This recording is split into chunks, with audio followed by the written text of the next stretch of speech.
La pandémie à Covid-19 a frappé de plein fouet les pays pauvres, engendrant une récession qui risque d'entraîner près de 100 millions de personnes supplémentaires dans l'extrême pauvreté.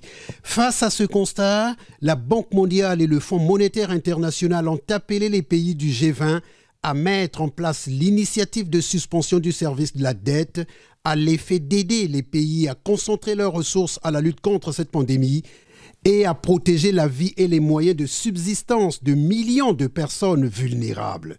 Pour que notre pays puisse bénéficier des effets positifs de cette initiative, il faut signer avec les différents pays. J'avais déjà signé l'accord avec la Chine, j'avais déjà signé l'accord avec la France, la Turquie et l'Inde.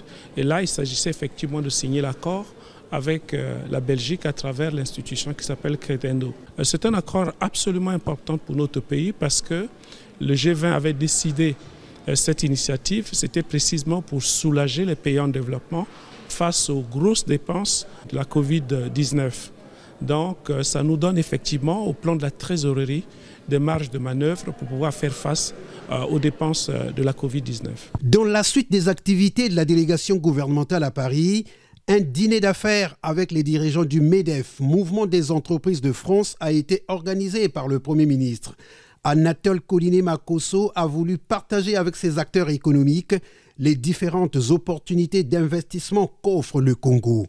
Le MEDEF, principale organisation patronale de France, représente plus de 750 000 chefs d'entreprise. Interlocuteur incontournable pour les différents gouvernements français et les syndicats de salariés, il est au cœur des discussions économiques et pèse d'un poids important sur la vie politique française. Très rapidement, on finalisera la composition d'une délégation d'entreprises françaises parce qu'on a à cœur de faire beaucoup plus avec le Congo-Brazzaville.